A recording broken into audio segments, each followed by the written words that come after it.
The thing about living differently is I don't really know that I'm living different. It's just me. I've always been this way. But there are things about me that even I don't know. So as well as creating awareness of conditions I've had to live my life with, I'm also learning about what it is that actually makes me, me. My name is Ali, Bilal Ali.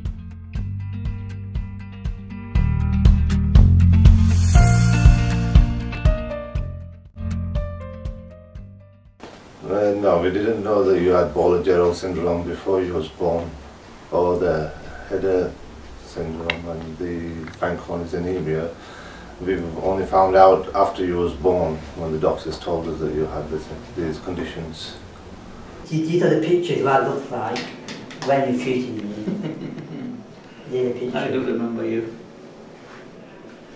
You just so you might not recognise me by face. I know. I recognize your face, yeah. You've become a little bit skinny now. Yeah? Like all kids, you had puppy fat at that time. Yeah, that's nice. Very good. I remember you, I think your mom and I think your dad as well, I think. Yeah. Do you remember what we did to your house? You operated on me on the ear. I know, yeah. Do you remember it? Yeah, I remember it pretty well. So what are the things that you can do and what you can't do? Let's say what you can't do. What are the things that you struggle with? And with this one. With right or left? Right. Left I could really do everything. With the right, I can't do like a heavy stuff. Okay. If I pick you up, you probably get tired really quickly. Do you do a bit of sport in school? At school or something to keep yourself fit? I used to, but I don't do as much activity. You don't do as much. Swimming? Did you do swimming? I used to do a lot of swimming when I probably say I was a bit younger, but now not as much. And it helped, when I'm doing it, it helped my arm a lot. At the moment, my main hobby is playing pool or snooker. I go out with my friend, I play a lot. I just played a few days ago. I probably say the snooker helped me a lot. Is it? Because I remember when I first started, I couldn't put any balls in. I wasn't hitting ball hard enough. Like now, I hit ball hard. Okay. And I get a ball in or something. Hello. Hi. Hi, is that Bilal? Yeah, this is Bilal. How are you? Hi, how are you doing? I'm fine, thank you. How are you? Yeah, good to speak to you. Yes. Thank you for your time. No problem. How's your parents? My parents are alright, thank you. Yeah, we'll give them my best. I will. Yeah, I'm just asking, what is Fanconi anemia? So Fanconi anemia is a genetic condition, leads to more fragile chromosomes, and if your chromosomes are more fragile, then that leads to your cells not being able to divide normally and produce enough cells for your bone marrow to work normally, which eventually leads to bone marrow failure with low blood counts. Well, it was a very scary time because we'd not seen it before and not heard of it. We didn't know what was going to happen, especially after the doctors had told us what the Fanconi anemia entailed and what the problems could have been later on. And it was quite a scary time at that moment. Well, they just carried on as before, but you know, there was quite a bit of audience fear, and just carried on as will of God and see how everything's going to happen. How would it affect a patient's life? It can affect almost any system you got. Often the patients are born with problems with their forearms and thumbs. Yeah. And that's because of the effect of those fragile chromosomes on the developing fetus. So what you had was a condition called radial club hand. Yeah. So there are two bones here. Yeah. There are two bones. So this is called the ulna, this is called the radius. Yeah. So for some reason, while you're forming in the womb of your mom, so the limbs, the upper limbs and the lower limbs form somewhere at the 4th to 5th week. Yeah. and then everything should form by 8th week. So something has gone wrong in the signaling mechanisms between those first 2 to 3 weeks. But because it's also associated with certain other conditions, and because you also had problem at the same time with your blood, and that is why it is called Fanconi's anemia. And some of these children with Fanconi's anemia have also developed this where the radius does not develop, outer bone. But it's not only the bone, it's also a lot of muscles, nerves, thumb and everything you miss. So that's why you call them radial club hands. Club hand is just like a golf club. So if you think the golf club is like that, so the name was given many years ago. And so that's also, why it's called club hand. The frame I had on, when you pointed that needle in Correct. What's that called? I tried to find out. So that is called the Ilizarov, I-L-I-Z-A-R-O-V.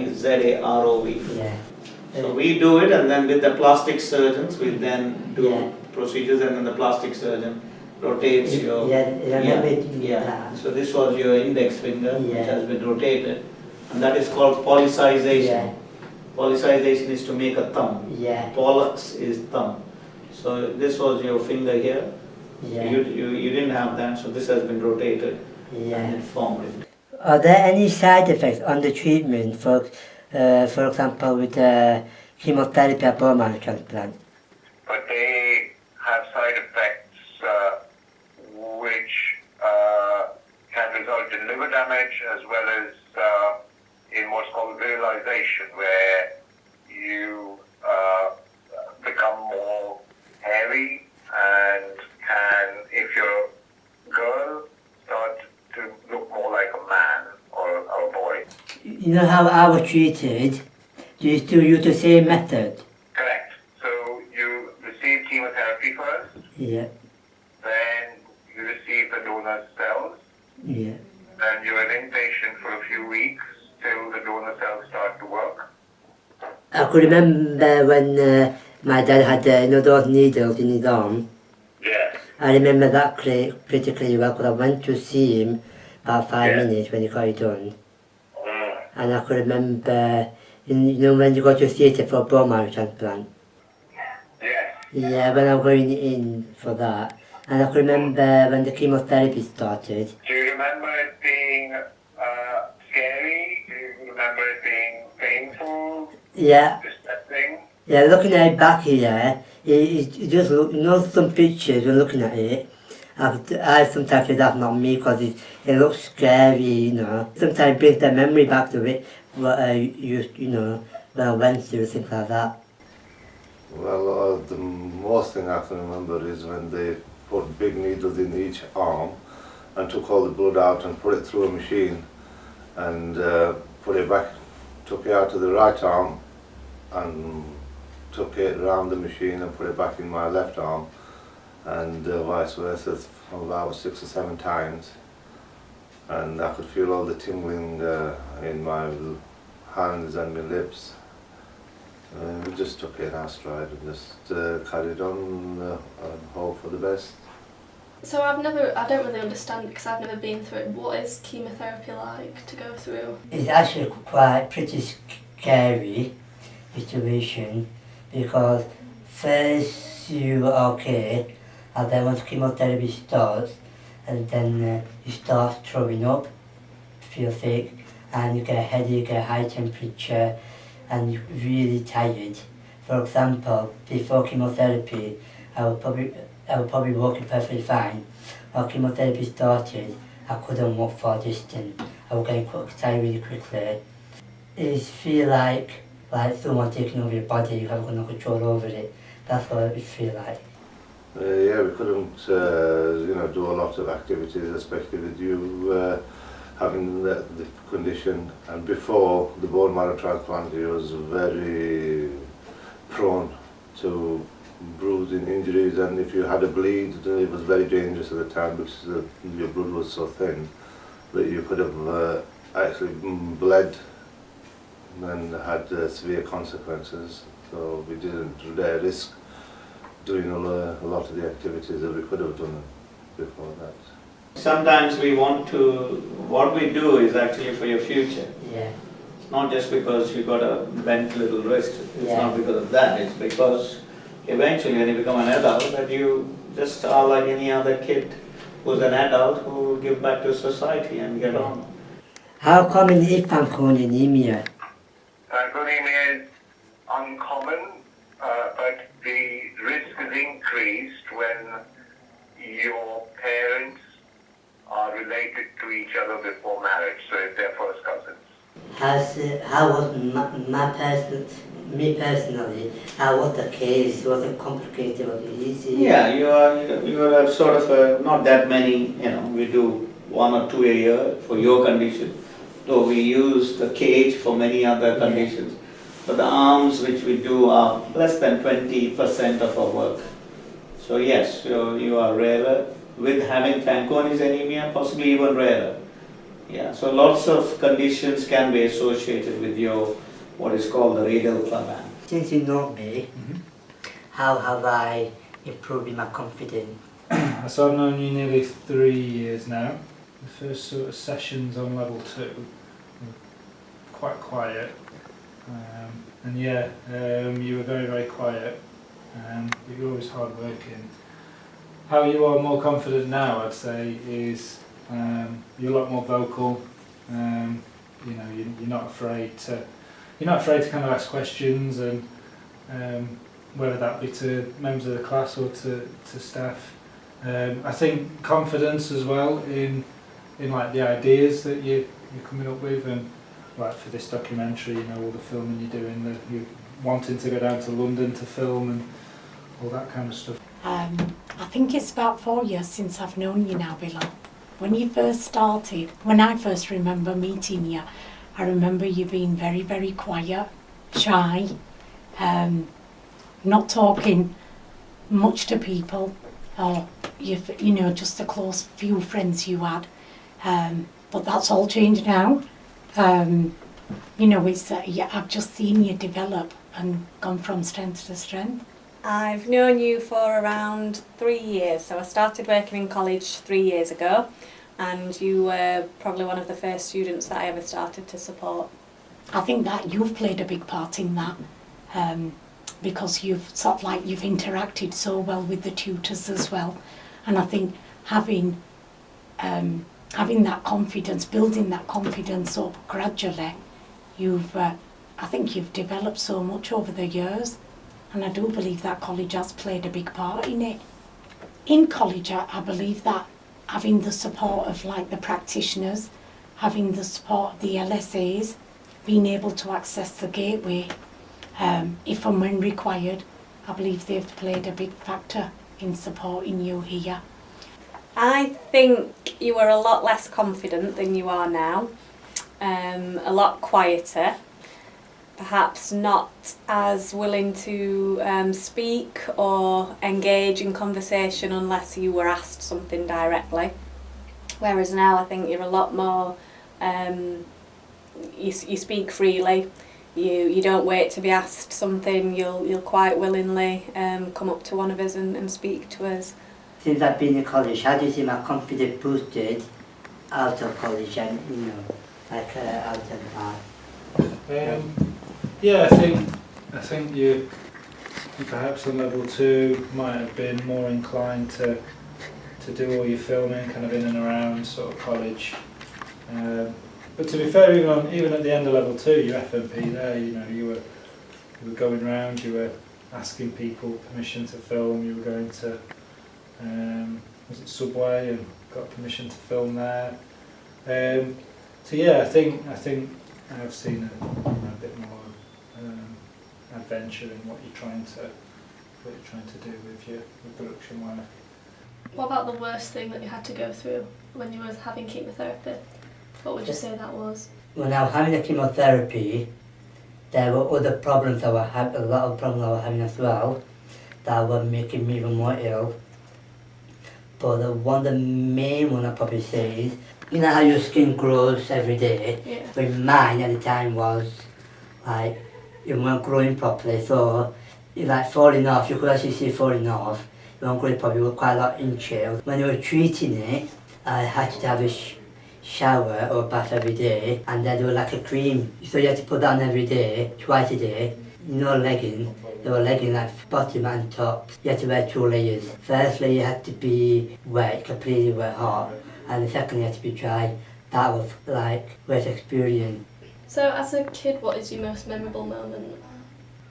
There's a particular time as I was recovering from chemotherapy. So after a few weeks, the hospital let you go home, and then you have to come back to hospital overnight to stay there so they monitor you. You take any fever and anything like that. So before I actually had started my chemotherapy, my mum bought me this like a teddy bear, a tiger teddy bear. And once the chemotherapy finished, I lost the tiger in the hospital somewhere. Because I lost it, and the doctor and nurses, they were trying to find it. When I went home, I weren't talking to no one. Nobody I talked, quite upset. And then my grandma, about 3 hours later, she went to a shop and she bought me the exactly same tiger. That was quite a memorable time for me. Oh. Yeah. So you've been bullied. What Yeah. is your experience with that? Because I know a lot of people go through it, but what was your experience, if you don't mind talking about? You start off worse, then you go okay, then you go worse. I was bullied about 4 times, but I was thinking my parents, my family don't really know, no one really knows that apart from one person. And when I got bullied first time, I told my dad, after a week or a month or something, when my dad came to school, we were talking to my head teacher, not teacher, but he was head teacher, and she sorted it out quickly. The second time I got bullied at mosque, again I told my dad, and Mum, they gave advice what to do, and it was okay, but the third time and the fourth time it got worse. At that point, I didn't really tell no one, because it happened twice, it got sorted, then it happened again, obviously they keep coming back, so I kept it secret, and because it was that worse, I used to go to probably the bathroom, lock the door, I used to cry there somewhere or in my room. At one point, because it was that worse, I wasn't taking my medication for a few days, and that made me really, really ill. And I was rushed to hospital. And one of the worst experiences with that was, one of the medication was liquid, and I was throwing up as well. Once you swallow it, throwing up, because it wasn't nice taste. The second time when it happened, similar thing happened, but even more worse, because when it happened, I had a really bad chest infection.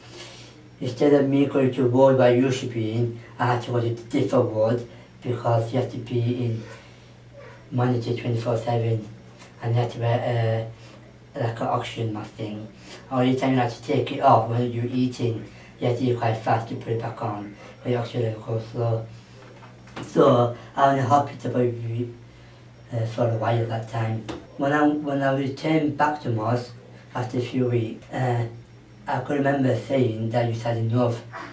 And one of the teachers who were there, he brought me to another room where it was just me and him. And he talked to me, got me to be able to trust him, so I could talk to him, tell him. I explained to him what's happening, all this stuff. Because I did not take medication twice, and all that stuff, at one point probably could kill yourself, obviously. And you were talking that not committing suicide and all this stuff, and because I was talking about that, now I think if I actually did it, I probably think my parents would probably have more impact on them and siblings than anybody else.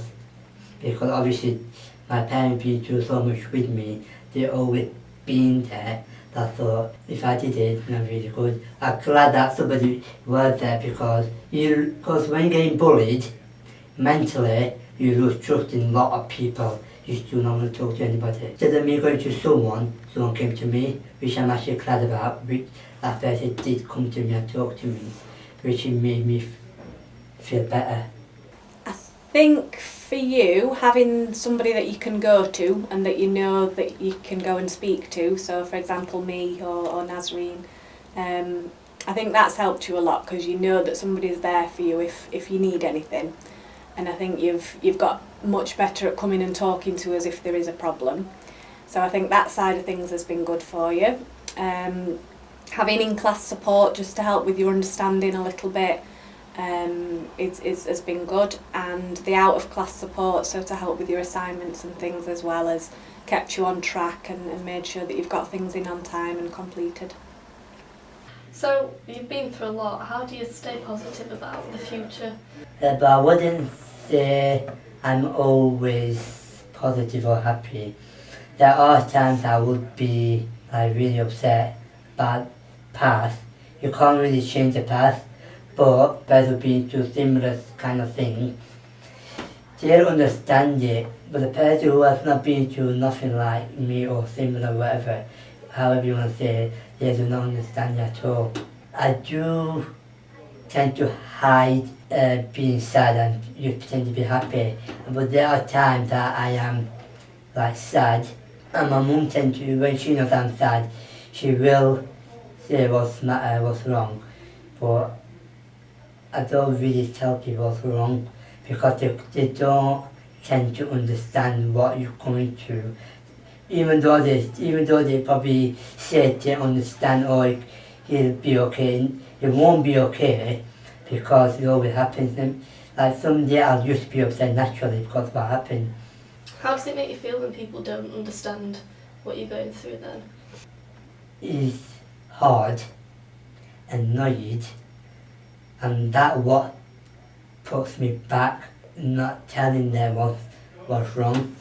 Sometimes people sometimes say you're just being martyred, this and that puts you off. To be honest, it's hard that you don't understand because it just puts you off because there's no one to talk to real.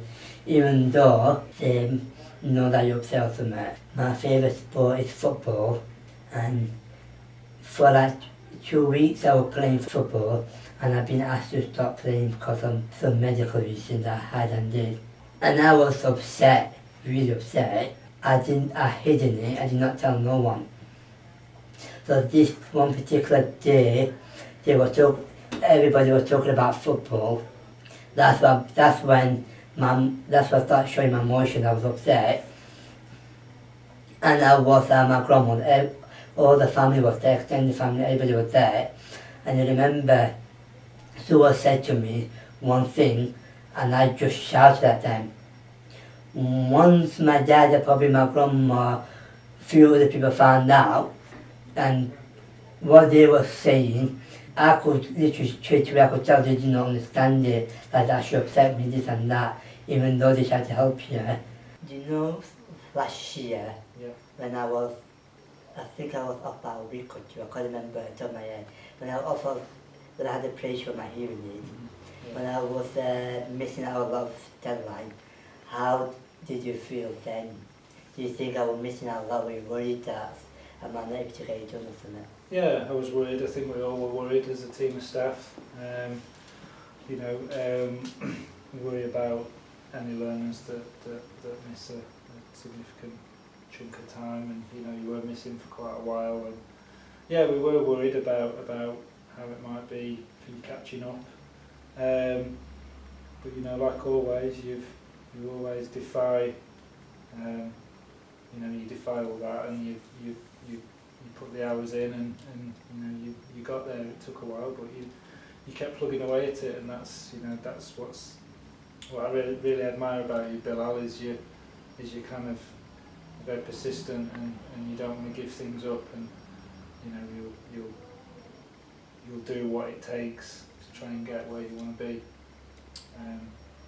So yeah, I expect that to carry on in a degree. There'll be certainly more challenges for you, different type of challenges. But yeah, I'm sure you'll find a way, like you always do. I'm sure you'll keep plugging away. And thinking back to when I first met you, you seemed a lot more shy, quieter. Like I said before, you didn't really freely talk. You didn't necessarily start conversations. Whereas now I think you do. With your work, you're coming up with your own ideas. You've got some really good ideas that you're going forward with. You look into the future in terms of your education, because I know you've applied for the BA next year. So I think your confidence has boomed. So it's coming up to the end of the college year now. What are your ambitions after college? What are you going to be doing? I've been accepted to a junior degree here for next year. I think that's about 3 years course. I want to become a film director, to be able to tell my experience of what I've been through, what other people are going through, things like that. And also I want to become a motivational speaker as well. What do you see me next year or 3 years time? Yeah, Maybe next 4 years time or 5 years time. Where do you see me? You know, I think it's you did really well on level 2, but I was worried about you making the jump to level 3, and you've done that, and you've done it really well. And although you had a tough first year, you've done well. Next year, again, I'd expect more challenges, but for you to keep surprising us and keep overcoming them. In a few years, if you complete the degree and finish that, who knows? I wouldn't like to kind of put any kind of cap on where you may end up, because you've already kind of exceeded expectations in getting this far. So who knows? Won't be surprised if 10 or 15 years down the time I'm going to the cinema and directed by Bilal Ali comes up. I wouldn't be surprised at all if that's where you ended up. Just finger crossed. I want to follow things. Is a Riz Ahmed for Lion. Yeah. I don't know why, because it's the first British Asian who actually done it. They've been really successful. Yeah. From independent movies from Hollywood. I just want to follow his footsteps, but in a different area. He's an actor.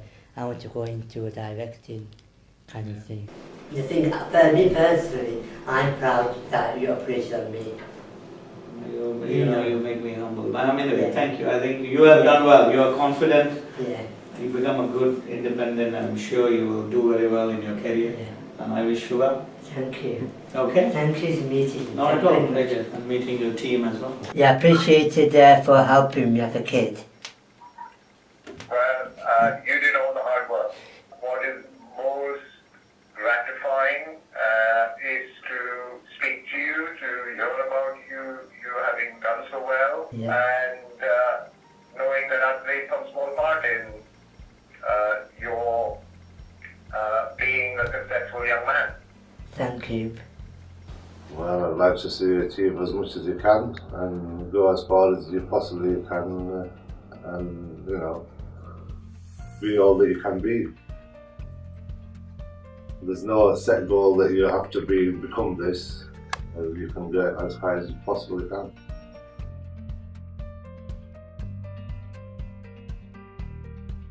If you are going through chemotherapy, don't give up. Yes, I know 100% how it feels going through it. Yes, I know that it's scary, but you have to be brave. You're much stronger than you know. If someone you know going through a hard time, let them know you're there. Even if it's just a text telling them to have a good day. If you're going through a hard time, let someone know. Don't just pretend to be happy. Don't just hide in the hopes it will go away. Reach out to someone, anyone. Don't hide who you are. Embrace it.